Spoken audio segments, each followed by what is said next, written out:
Hello, everyone, and welcome back to Raising the New Earth. I'm your host, Noah Dory, and this is another bite sized episode. And this week is all about food chemicals that make us sick. So, if you have any chronic illness or suffer from symptoms such as headaches, acne, eczema, reproductive issues, bloating, IBS, weight gain, SIBO, or any other symptom or condition, or if you just want to live your best health possible, then it is important to start reading labels, and it is important to read not just the marketing front of a package, but to actually turn it around and look at the ingredients. Unfortunately, these food chemicals are everywhere. They're in adults' food, children's food, and even babies' foods. So I would highly encourage every parent and every individual out there to just start reading labels.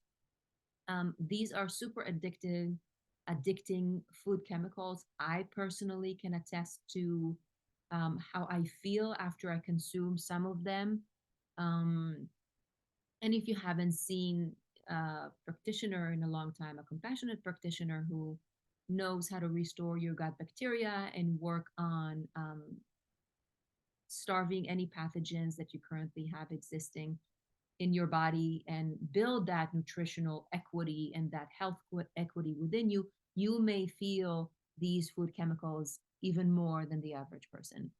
So let's start with the first on our list. The first is aspartame and other artificial sweeteners. So you will find aspartame and other sweeteners in diet sodas, and it can be hidden as flavoring, whatever that means. It can be hidden under the name flavoring.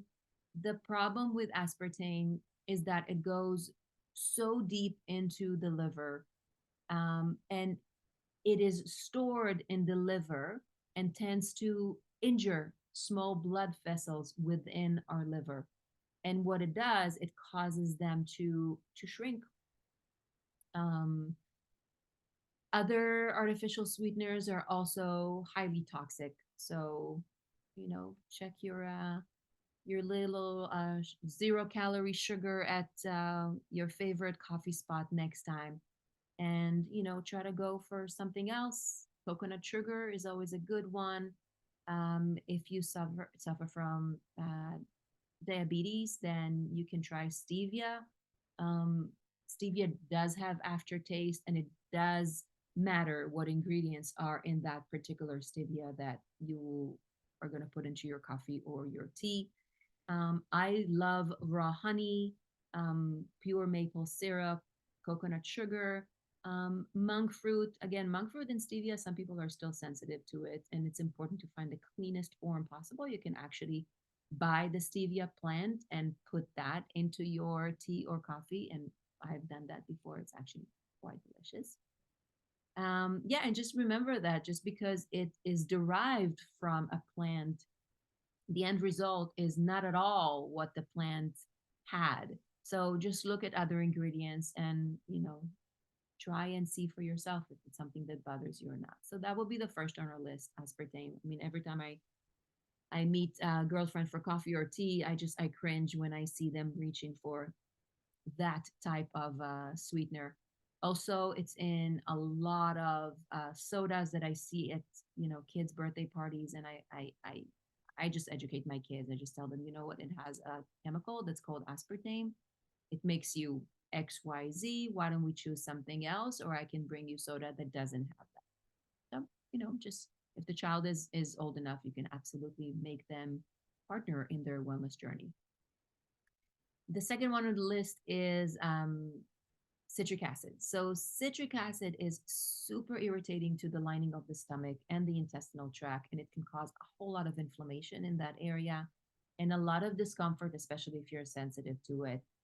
Citric acid, the additive, it is not the same as the thing that naturally occurs in citrus fruit. So, this is not the naturally occurring acid in citrus at all. So, we're not going to confuse the two. The citrus itself is a very healing food, and we talk about it all the time. Lemon water first thing in the morning with a little bit of either raw honey, or if you feel super dehydrated, a little bit of Celtic sea salt or Himalayan salt. is very beneficial. I use that as a gentle liver detox first thing in the morning. And when it's cold outside, I use a little bit of warm water. So it's warm lemon water. So this is a very, very good thing to have. But the isolated ingredient of citric acid, however, it is corn derived, and some of them are even mold that they actually are mold. So if you are experiencing any kind of discomfort, just keep an eye out for any citric acid in your ingredient food labels and just skip the foods that have it. I noticed that in some packages, they will replace because they use it as a preservative. Some more aware companies will use lemon juice as the actual citrus in the citric fruit. So that is a legit one. That is an encouraged one. I will always go for the lemon juice as opposed to citric acid. I try to avoid this like the plague. The next one is MSG, monosodium glutamate. MSG is a hard one for the brain. It goes deep into your brain tissues.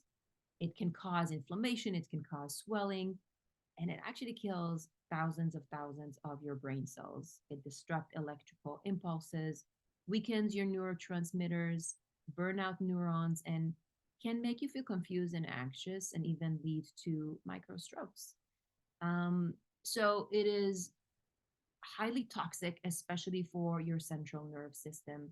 It is very harmful if you have any illness that involves brain or some central nervous system. I see it a lot with the children in my clinic.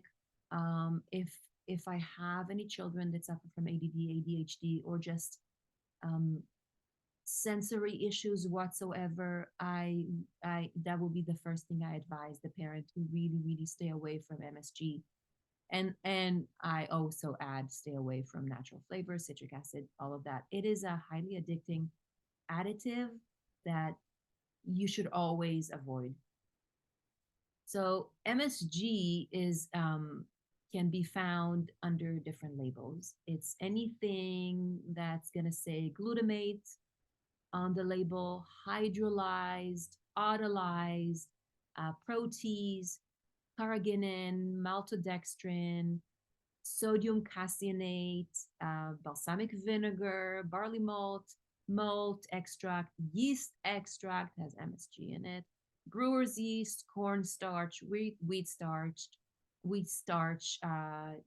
gelatin, textured protein, modified food starch, soy sauce, soy protein, whey protein, bouillon that I stay away from, stock, and just seasoning, just the general name seasoning. All of those have MSG. Again, if you know you're sensitive, or if you don't know you're sensitive, just stay away from it for a week, see how your body reacts to it.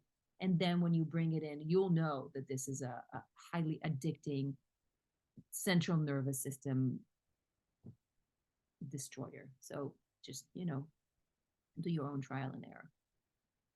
Another food chemical that hurts us is anything that says natural and artificial flavors, whatever that means. Honestly, it is the same thing as hidden MSG. Any ingredient with a name like natural flavor is not natural at all. Natural cherry flavor, natural orange flavor, natural lemon, natural fruit flavor, natural vanilla. They're not even fruit extracts.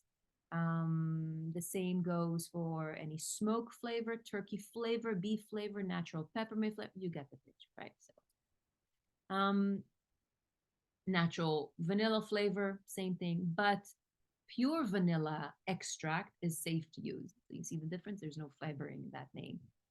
And each type of natural flavor potentially contains about 100 different chemicals, more than 100 different chemicals.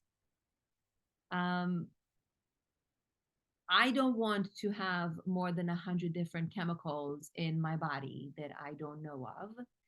And this is really disconcerting for someone who likes to know what's in my food. And these are pretty much everywhere. You'll see them everywhere. There's over 2,500 chemically derived flavor substances used in the United States and Europe. But there are natural flavors that are different than the ones in that are used in the European Union. In the EU, the natural flavor has got to originate from a vegetable, animal, or microbiological source, and it must be made through a traditional food preparation service process. But in the US, natural flavor can be really anything. So be cautious, be aware. I just recently had a friend reaching out to me about this vegan protein powder um, that has posted itself and marketed itself as being, the new multivitamin of the century. So I'm reading the ingredients, I'm going down the ingredients. Okay, that looks good. Yeah, it's got broccoli, it's got this, that looks good, that looks good, until I got to the natural flavor. So I told my friend who happens to have a child uh, that has some neurological difficulties. I actually told that parent that I do not um, promote or advocate or encourage having that particular vegan protein powder because it had natural flavor. And I actually noticed with our middle child, it will do something to her. Like she will go a little cuckoo with that. Like she'll want more of it. So you have to ask yourself, is it worth it? No. To me, no, it's not worth it. Another food chemical is nutritional yeast, and nutritional yeast is an MSG contaminated ingredient. There is a reason why it is so addictive, and people, even vegan community, they pour it into uh, different dishes of theirs to add flavor to countless difference of foods. It also has the potential to be an irritant to the digestive system and feed bugs such as unproductive bacteria. I stay away from nutritional yeast. I know that a lot of people in the vegan community use it as their cheese substitute. I don't. Yeah, do your own research and try it on your own.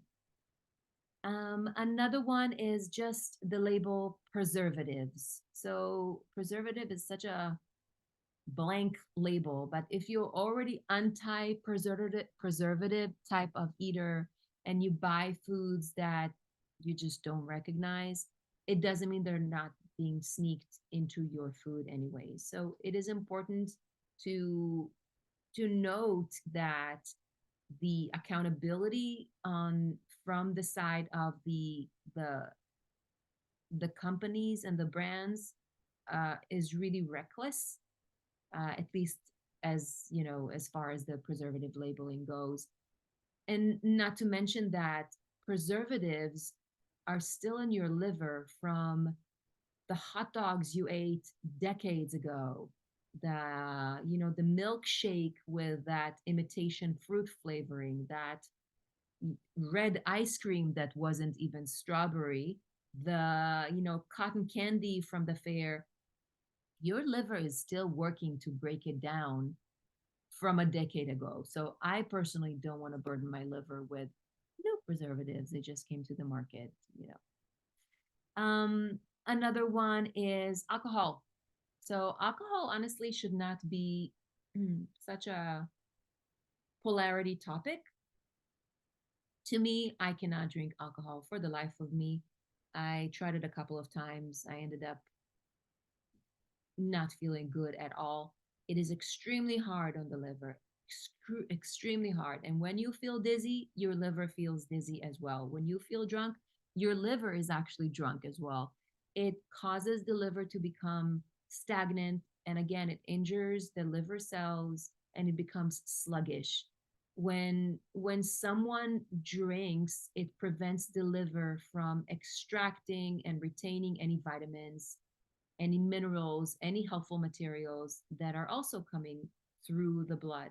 It really slows down, just like it slows down your brain, it slows down your perception, your actions. It also slows down the liver's ability to run it's over 2,000 different chemical functions within the body.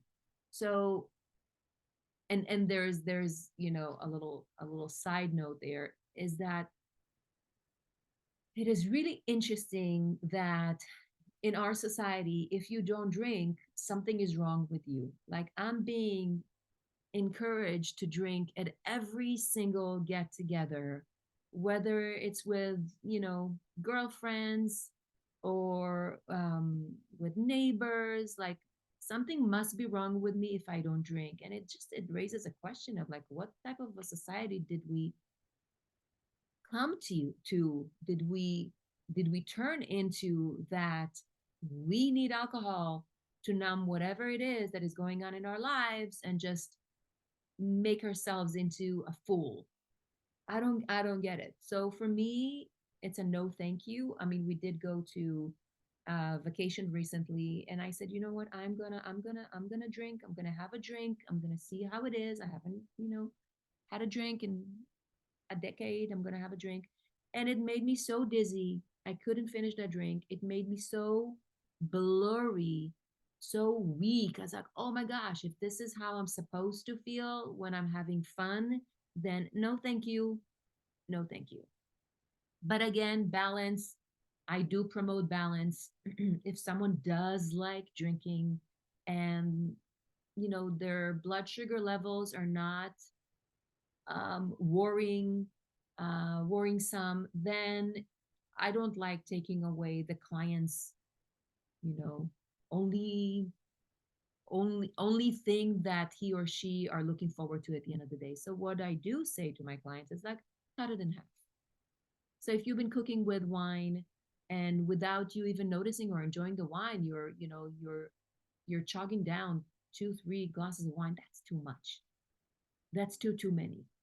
So if you're gonna do wine, or whatever you choose to drink, just make sure that you do one or cut it in half and do it in a way that you really enjoy yourself. So I personally do not enjoy alcohol, but if you do enjoy alcohol, just make sure it's responsible. Just make sure this is not done under pressure. It's just because your bodies are doing it at the end of a bicycle ride or a bike ride or meeting at a bar. Make sure you do it because you want to do it, and tame yourself to a point where you can enjoy one. If you don't enjoy just one, then Houston, we got a problem. Also, in the case of any herbal tinctures, you want to seek out those alcohol free versions and avoid ones that have ethanol in them as well. I don't use tinctures with alcohol, I use tinctures with glycerin. Um, what else? I think that is about it. I mean, there are plenty of other troublemakers, not in our food, but in our skincare. And that's a whole other topic. And just remember that what you put on your body goes into your body. So look for things that are more naturally derived, and just be aware that it is being just because it is being marketed as a healthy whatever doesn't mean it really is. So do your research. The good thing, I always say to my friends, the good things in this era is that everything is within reach. And if you have any doubts, if you have any questions, just look up that ingredient and then just try, see if your body actually accepts it, or rejects it. And the only way you're going to know is by trying. Okay. So I hope that this was a helpful episode for you. If you have any questions, you can reach out to Raising the New Earth podcast at gmail.com. And I will see you again and talk to you again next week. Bye.